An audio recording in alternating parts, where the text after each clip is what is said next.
Bienvenidos a este programa especial luego del tiempo que vivimos acá en la población de Monay, en este fin de semana y estos días de bendición, de revelación, de cambios, de reformas que están comenzando o continuando en lo que es la transformación de lo que Dios quiere hacer en la obra que se ha venido dando durante muchos años en esta población, entre nuestra gente. Bienvenido, Pastor Orlando, una vez más. Muchas gracias. Hemos compartido con usted y quisiera saber más o menos cuál es la impresión que usted se lleva, qué es lo que usted se lleva en su corazón ahora que regresa a su tierra, a su casa, a su gente. ¿Cómo siente usted a la gente de acá? ¿Cómo siente usted lo que Dios ha estado haciendo? No, contento, contento. Y bueno, bendiciones a todos los que nos están viendo, los que en algún momento van a disfrutar este programa. Me siento contento, de verdad que siempre que vengo a Trujillo, a la comunidad Oasis, me siento alegre. Pienso que pude servirle a mi Señor, y no solamente al Señor, sino que también pude servirle a ustedes. Eso me da un estado de satisfacción en el sentido de que si realmente no se entiende todo, no se lleva todo a cabo, lo que Dios ha hablado, lo que pienso que Dios puso en mi corazón y yo se lo expuse a ustedes como la palabra que el Señor me había dado. Sin embargo, me llevo la tranquilidad de que estuve aquí, que respondí a la invitación, que pienso que fue Dios que me trajo. Y bueno, siempre hay particularidades en medio de ustedes. Son gente bella, serviciales, aparte de la cercanía que tenemos ya desde hace muchísimos años. O sea, ¿qué te puedo decir? Me sentí bien. Es que ya, como usted bien lo dice, pastor, es parte de esta casa, parte de esta Gracias. familia. Muchísimas gracias. Y siempre es una bendición poder contar con usted y su gente, su familia. Y ojalá se repita pronto, pastor. Esperemos, Laura, esperemos. Bueno, en este tiempo estuvimos hablando acerca de reformas. Y de repente pensar en reformas nos lleva a pensar, de pronto es que esto es que una revolución. Y esto es que estamos cambiando, pero ya va, si como veníamos, las cosas iban más o menos, iban bien, iban como debían ser. Yo creía, de repente puede pensar alguien, yo creía que estábamos viviendo conforme a la palabra, ahora resulta que hay que reformar. Y para personas que de repente les quedó una duda, les quedó ese tipo de inquietudes o más sencillas que esa, ¿qué nos puede explicar usted?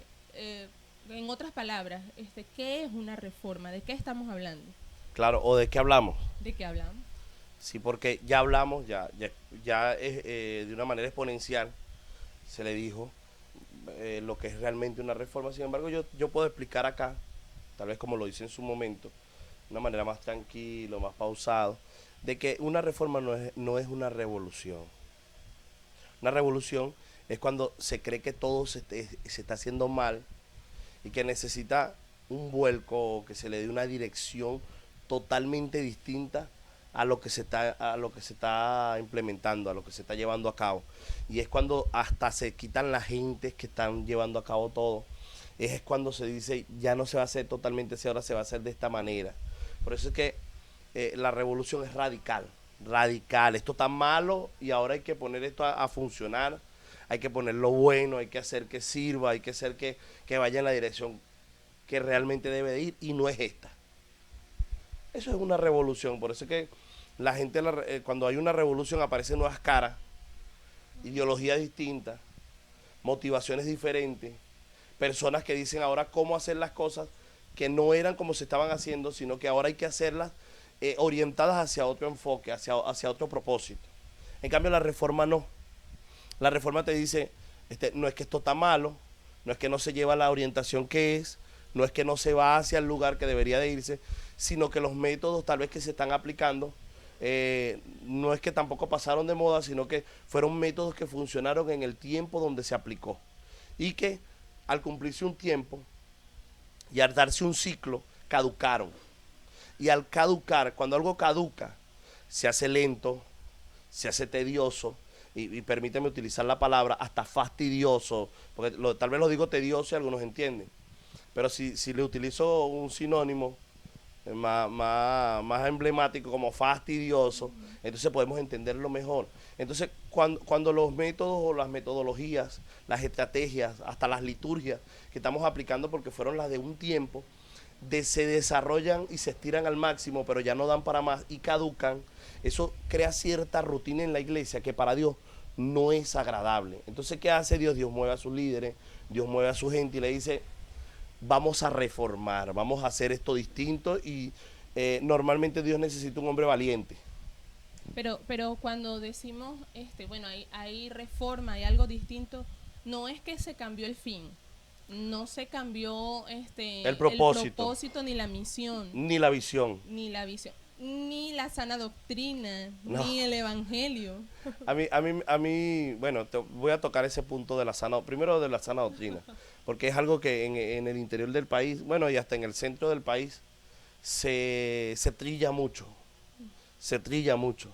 No, la sana doctrina, pero tú eres de la sana doctrina, pero tú eres de la sana doctrina. Ok, ¿quién es el portador de la doctrina? El individuo. ¿De dónde proviene la doctrina de dicho individuo? Se supone que la de nosotros proviene de Jesús. Ahora, ¿quién tiene que estar sano para que la doctrina esté sana? El individuo. El individuo. Y el individuo estando sano debe de estar conectado a la fuente eterna, que la fuente eterna es Jesús. Y cuando tú ves la vida de Jesús, te das cuenta que Jesús nunca fue dogmático, Jesús nunca fue doctrinal, a pesar que enseñó un cúmulo de principios básicos para hacer algunas cosas, pero él nunca recalcó eso como la terminación de lo que él era, sino que él siempre dejó el espacio para que tú entiendas que en la eternidad de él siempre va a haber más. La doctrina dice hasta aquí es. Jesús siempre dice yo puedo dar más. Jesús dijo cosas mayores. Dándole continuidad Apertura. a todo o apertura a lo que se estaba haciendo. En cambio la doctrina te dice hasta aquí. Esto es así y tiene que ser así. Es correcto. Es correcto. Este tiempo en que Dios está reformando cosas en nuestros corazones, en nuestra forma de actuar y de ser, pienso que puede surgir temores a los cambios, porque siempre el ser humano tiene miedo al cambio en algunas etapas de la vida. Y hemos tenido cambios como personas y no nos damos cuenta que los tenemos, pero cuando somos conscientes que Dios está haciendo algunos cambios, ¿cuál debe ser mi posición? ¿Cuál debe ser, aún cuando como individuo no esté de acuerdo con algo? Claro. ¿Cuál debe ser mi posición correcta delante del Señor en este momento? Te lo voy a decir todo y lo que dejé pendiente. Te hablé de doctrina, no te hablé de que no se cambian los propósitos en las reformas, no se cambia la dirección en las reformas, no es el fin lo que se está cambiando, sencillamente como te lo expliqué anteriormente, es que el individuo se le va a enseñar a hacer las mismas cosas pero de la mejor manera. De que el método que se tenía caducó y cuando algo caduca hay que sacarlo de circulación. Eso es como el teléfono. Algo así, viejo, algo así, sí. La tecnología. Imagínate, bueno, ya que tocaste la tecnología es un vivo ejemplo de lo invisible. Porque es un vivo ejemplo de lo invisible. La tecnología siempre está avanzando. Y aunque tú no ves a los científicos, a los que aplican toda esa tecnología, tú no los ves, ellos siempre están cambiando. Y están cambiando, están innovando. Dios también es así. Porque Dios tiene una particularidad, Él se supera a sí mismo. A Él nadie lo supera, pero Él sí se supera a sí mismo. Entonces, en lo que Él ha podido trabajar en alguien, Él siempre se va superando. Y Él siempre se va mejorando. Eso lo podemos traducir al idioma de iglesia, de gloria en gloria y de victoria en victoria. Ajá, y de poder en poder. ¿Por qué? Porque Él siempre busca, me voy a superar. ¿Para qué? Para que el hombre entienda que yo no me he terminado. Y que la eternidad misma no le da para conocerme todo. Entonces, ¿qué es lo que hace esta reforma? Hace esto. No. ¿Cómo te explico para que de repente no suene tan brusco? A pesar de que ya lo expliqué, pero el que está viendo este programa, el que está sentado con nosotros hoy, sea noche, sea día, puede entenderlo. Te lo voy a explicar así. En la mentalidad que yo tengo, cuando hago algo y me siento bien con lo que estoy haciendo, yo tengo la tendencia a acomodarme. Y cuando uno se acomoda, engorda. Cuando uno se acomoda, se siente que lo domina todo. Uno siente que no necesita ayuda porque ya yo tengo esto controlado. Entonces, cuando Dios te reforma, tú te das cuenta que siempre necesitas ayuda. Y que el Señor vuelve otra vez a hacer que dependa de su Espíritu Santo. Porque a veces sabemos tanto qué hacer que nos olvidamos del Espíritu Santo. A veces sabemos cómo debemos hacer la cosa a tal punto que nos olvidamos de la dependencia que debemos de tener con el Señor. Y nosotros no somos independientes, Laura. Nosotros somos dependientes. Y quiero citar algo con respecto a la ilación que traigo en la conversación.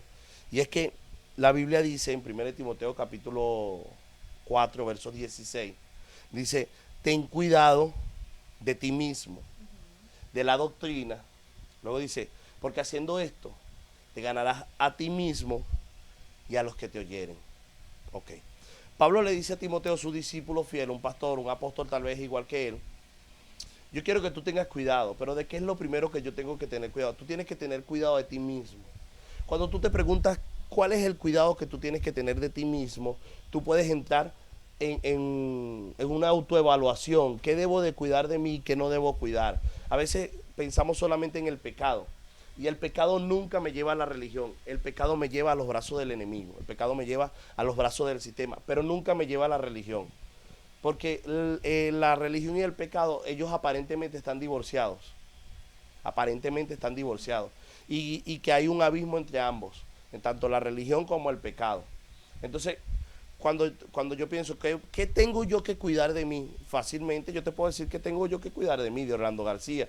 Si Pablo me hubiera escrito esa carta a mí o me hubiera pasado un mensaje de WhatsApp o me hubiera pasado en cualquiera de las redes sociales, un mensaje en las redes sociales diciéndome como mi apóstol, mi padre espiritual, Orlando, quiero que tengas cuidado de ti mismo y de la doctrina. Primero yo digo, cuando me dice que se va a cuidar de mí mismo, lo primero que tengo que cuidar yo de mí mismo, eso es mi voluntad, mi opinión. El hacer las cosas como a mí totalmente me agradan, como yo me siento cómodo, como yo siento que lo domino. Entonces, así es cuando Dios reforma. Cuando Dios reforma, te saca de tu dominio, te saca de lo que tú conoces, te saca de tu capacidad y te mete en un nivel nuevo de la visión, en un nivel nuevo de lo que estás haciendo, pero donde ahora tú no conoces, donde ahora tú no sabes qué hacer, donde ahora te va a decir Él qué hacer y donde ahora Él te va a hablar. Y te voy a decir algo más para dejar que tú también sigas en lo que estamos haciendo, conversando. Ten cuidado de la doctrina. Hay gente que piensa siempre que cuidarse de la doctrina es, debo cumplir la doctrina, debo hacerla cumplir, debo de mantenerla sana. Y realmente una doctrina nunca será sana si el hombre no está sano.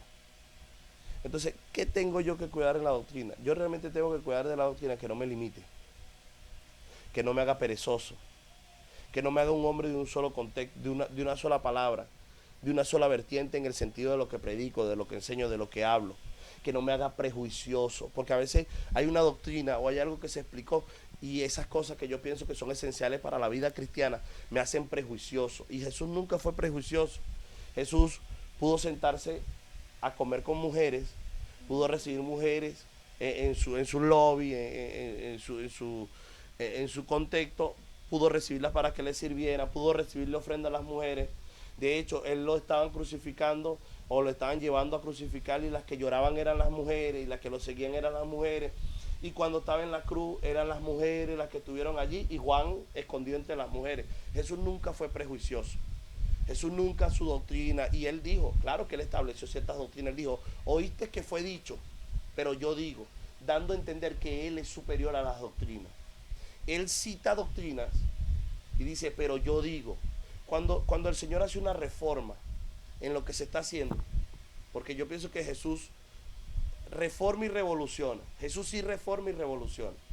Porque lo que no está de una forma bien, y cuando digo revoluciona, no me refiero a ningún tipo de tendencia política en este país, pues esa palabra existe desde antes que existiera todo este tipo de tendencias políticas y partidistas.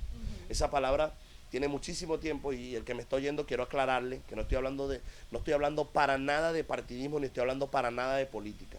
Estoy hablando de lo eterno, de la esencia de lo que es Jesús. Y repito, Jesús revoluciona y Jesús reforma. Y eso es lo que realmente nosotros tenemos que estar pendientes. ¿Qué es lo que realmente Él quiere? Si quiere una reforma o si quiere una revolución. En cuanto a esto, yo pienso que el pastor discernió realmente lo que Dios quería. Y lo que Dios quería era reformar. Entonces, cambiemos esa perspectiva de que me voy a cuidar de la doctrina, es de cumplirla totalmente. No, a veces hay que cuidarse de que la doctrina no te limite o que la doctrina no te haga religioso. O sea que podemos decir que que en la reforma hay restauración, que en la reforma hay... es como mejorar lo que está bien, y cambiar lo que no lo está, porque no podemos decir que todo lo hemos hecho Así bien. es, así, eso es una reforma, lo dijiste bien. O sea, son palabras muy acertadas. Es así. En este momento de transformaciones, así como usted lo dice, hay áreas que deben ser revolucionadas en nuestras vidas, hay áreas que deben ser cambiadas por completo. Si yo estuve pensando que cumplir con la voluntad de Dios es obedecer a cierta doctrina, y me hace recordar al apóstol Pablo cuando decía, doctrinas y rudimentos de hombres que ni salvan ni condenan, y cosas, costumbres que tenemos de repente en las iglesias, que creemos que así tiene que ser siempre, porque así es que funciona, y resulta que eso no va a bendecir a nadie, que eso no va a transformar el corazón de nadie, tampoco lo va a condenar, pero no va a marcar el corazón de las personas si yo sigo haciéndolo de ese modo. Claro. Creo que es el tiempo de poder cambiar esa mentalidad. Eh, en esta celebración que tuvimos, en esta celebración que pudimos vivir, eh, lo que puedo rescatar de allí es, no debo resistirme a los cambios, debo tener un corazón abierto y dispuesto para lo que Dios quiere hacer.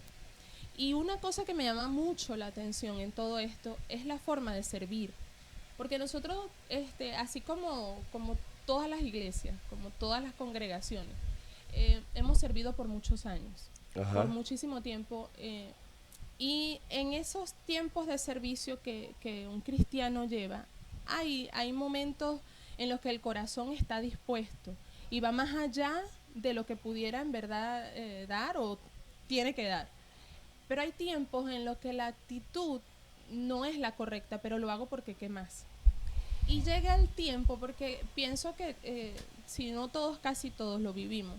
Llega el tiempo en que no, yo ya me cansé de hacer lo mismo, ya me cansé de soportar lo mismo. Y resulta que usted o el Señor viene y nos trae este concepto que nos abre la mente y el corazón a que transforma la vida del que recibe la actitud que uno tenga. Permíteme decirte algo con respecto a lo que estás hablando. Lo que pasa es que la gente a veces, el pastor dice una cosa y ellos dicen otra. Y Dios le habla al pastor una cosa, pero ellos tienen una opinión que hacer con respecto a lo que se dijo. Te voy a poner un ejemplo palpable en las congregaciones. El pastor crea una escuela ministerial y de liderazgo. ¿Para qué es una escuela ministerial y de liderazgo? Para que se capaciten los creyentes para formar y se conviertan en líderes y se conviertan en ministros. Pero ellos prefieren irse a un instituto bíblico, donde el pastor no es el que dice cuál es el pensum a estudiar, donde el pastor no tiene ningún tipo de influencia en la educación que se está dando, ni el pastor le recomendó que fueran. ¿Qué puedes tú como pastor? Yo soy pastor, yo tengo más de 12 años, 13 años en el pastorado. Tengo creo que casi 15 años porque primero pastoreé asistente y después pastoreé con la responsabilidad principal. Pero yo tengo algunos años en el pastorado. ¿Qué piensas tú de una persona que tiene las características de lo que te estoy hablando? Que tú creas escuelas de ministerio, tú creas escuelas de líderes, escuelas de servidores, tú das talleres para esto, talleres para otro, pero él prefiere irse a un instituto bíblico sin que tú se lo propusieras, sin que tú se lo dijeras, y que aunque tú estás cumpliendo tu rol como maestro, porque un pastor tiene que ser maestro también de su congregación, él prefiere ir a otro lado y estudiar. Él me está diciendo que él es un candidato a ser un infiel y que yo no puedo confiar totalmente en él, porque él no confía totalmente en mí. Y como él no confía totalmente en mí, yo no puedo confiar totalmente en él. Podemos hablar de cierta deslealtad. Sí, es que la hay, porque mira, tú sabes que está la lealtad y está la fidelidad. Una tiene que ver con el trabajo y la otra tiene que ver con el individuo que aplica o el que lleva las riendas del trabajo. Ejemplo, hay gente que le es fiel al trabajo porque es de repente la visión de la iglesia, pero no le es fiel al hombre de Dios que le dio el trabajo. Entonces, a veces se es fiel, pero no se es leal. Es como yo le estoy diciendo al pastor, no, es que usted no es suficiente. Sí, yo quiero saber más, yo quiero tener más, y se lo estoy diciendo de manera abierta. Entonces, se van, tú ves que se van a otros lugares, se van a otras cosas. Yo, Orlando García, a manera personal, yo prefiero que si alguien no está caminando en lo que Dios nos da, o no está caminando en lo que Dios quiere, prefiero que no llevemos una relación de confianza. ¿En qué sentido? Lo que te dije entre cámaras. En este barco caben todos. Todos caben en este barco, no hay ningún problema. Es más, quienes monta gente en el barco no es el pastor, es el Señor. Pero todos no pueden dirigir el barco. Ni todos pueden decir cómo va a ir el barco y a dónde va. Y algunos te pueden decirme, ajá, pero yo vine también para añadir de mi gracia. Si tú viniste para añadir de tu gracia, pero no de tu dirección. Porque hay gente que llegó para añadir de la gracia que tiene y de los dones que tiene, pero no de la dirección. Porque la dirección tiene que ver con unas cosas y la gracia y los talentos tienen que ver con otras. Y eso es lo que yo realmente tengo que tener, no solamente en mi mente, sino en mi corazón. ¿A qué me llamó Dios realmente a hacer? ¿Qué es lo que Dios realmente quiere conmigo? ¿Hacia dónde Dios me quiere llevar?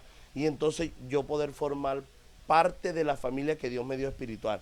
Formar parte de la visión que Dios me metió. Formar parte de la misión que Dios también me encomendó. Porque aunque yo no había llegado, Dios me encomendó esa misión también a mí. Es correcto, es correcto. Y otra de las cosas que veía era, a veces vemos personas sirviendo a los pastores, sirviendo a los líderes o a quien quieran ellos o a quien Dios ponga en su corazón servir. Y el otro que mira, de repente en su corazón piensa, ¿y por qué? Y es que hay que ser pastor para que a uno lo traten así. Y es que, claro, como ellos son y yo no, y claro, y cuando le vienen a servir, me llamaba la atención eso mucho, ¿no? Cuando le vienen a servir dice, no, a mí... Sí, se disfrazan de humilde. Se disfrazan de humilde. Se disfraza de humilde, pero es porque no hay una disposición de servir. No quieren servir y por eso no quieren que les sirvan. Se disfrazan de humilde. Escuché a alguien una vez decirme, no de la iglesia, sino que vive cercano a gente de la iglesia. Me dijo, pero ¿cómo es posible que tenga tanto que estudiar y de paso tiene que ir a estar arreglando allá? Deberían darle tiempo para que estudie, eso es más importante. El conocimiento, la letra, sí, la gente recuerda algo, la sustitución de la comunión fue el conocimiento. Y la gente coloca el conocimiento en lugar de la comunión. Y la comunión va después, primero va el conocimiento. Entonces vivimos en un mundo donde el conocimiento es el ídolo. El ídolo de estas generaciones es el conocimiento, porque la tecnología, lo moderno, la investigación, ese es el ídolo de esta generación. Y todo aquí se aplica así. Claro, yo entiendo como pastor lo que dijo Rick Warren hace un montón de años, que Rick Warren fue un hombre adelantado a sus tiempos, a pesar de que es un ministro bautista, pero adelantado a sus tiempos. Él hace aproximadamente 20 años dijo, es que tenemos la responsabilidad de ministrarle a un mundo que cambia cada 6 minutos. Es verdad, este mundo cambia cada 6 minutos y tú tienes que estar siempre a tono con los tiempos, pero más a tono con la palabra. Entonces tú no puedes cambiar con el mundo y sin darte cuenta que lo tuyo es eterno. Ahora, ¿qué es lo que yo tengo que vivir? Yo tengo que vivir siempre en lo que Dios quiere hacer. Tengo que aprender a reformar para estar a tono con el tiempo del mundo en el sentido de poderle ministrar. Lo comentaba también entre los jóvenes en estos días que estuvimos en la casa de la familia Peña Segovia. Tuvimos un compartir ahí. Yo lo decía de que el problema no es solamente de que se hagan correcciones. El problema no es que se hagan correcciones, ni tampoco es como la hagan, que hay alguna gente que es medio almática y siempre dice, no, pero no es lo que me dice, es como me lo dice, y realmente tampoco es así. Lo que detiene los cambios en nuestras vidas es la falta de comunión con Dios. Cuando tú no tienes comunión con Dios, te están hablando lo de Dios y te ofende. Cuando tú no tienes comunión con el Señor, te están impartiendo lo de Dios y te hiere. Cuando tú no tienes comunión con Dios, te están hablando lo del Señor y tú te sientes atacado, te sientes aludido de mala manera. Entonces, ¿qué es lo que tiene que hacer este pueblo? Este pueblo tiene que tener comunión. A la gente hay que enseñar a orar. Y como un pastor no puede de repente irse a las casas de toda la gente a orar, lo mejor es que fortalezca sus servicios de oraciones, sus reuniones de oraciones y que se creen altares en las familias. Días de altares en la familia. ¿Para qué? Para fortalecer su comunión con Dios y que cuando se le esté hablando de temas como una reforma, la gente no malinterprete, sino que sea capaz de esperar para ver lo que realmente Dios quiere hacer y comprender que Dios o que todo lo que Dios hace es bueno. Laura, todo lo que Dios hace es bueno. Todo el tiempo. Todo el tiempo Dios es bueno. Y lo que usted dice es totalmente cierto. Lo viví hace poco personalmente, estaba orando al Señor por algo, por un área específica. Y hablé con una persona del tema y la persona me confrontó con palabras fuertes, actitud muy fuerte. Se levantó y me señaló y me dijo, porque si tú hubieras hecho esto, así, así, y fue fuerte la manera que me lo dijo. Pero yo no sentí un golpe en mi corazón o sentí rechazo hacia lo que me decía. Entendí que Dios estaba haciéndome ver el error, que yo no quería ver por mis propios medios. Y el Señor permitió que esta persona lo hiciera. Y cuando le conté a alguien lo que pasó, me dijo, pero es que tiene una forma de hablar tan terrible. Y a mí no me importó. De verdad que no me importó porque creo que venía del Señor. Claro, y estás abierta. Estás abierta. De repente alguien que está cerrado dice, es que él no sabe hablar. Ajá. Es que él no sabe decir las cosas.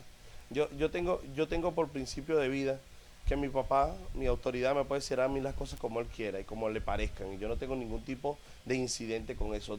O sea, yo no incido sobre eso, sino que sencillamente yo recibo lo que me están dando, lo aplico y espero los resultados. Y normalmente el resultado de la obediencia es prosperidad, bendición, que las cosas te vayan bien. Sí, Ese es el resultado realmente de la obediencia. así es. Bueno, vamos a un corte y en la próxima parte continuaremos con este tema con el pastor Orlando García. Aquí estamos para servir.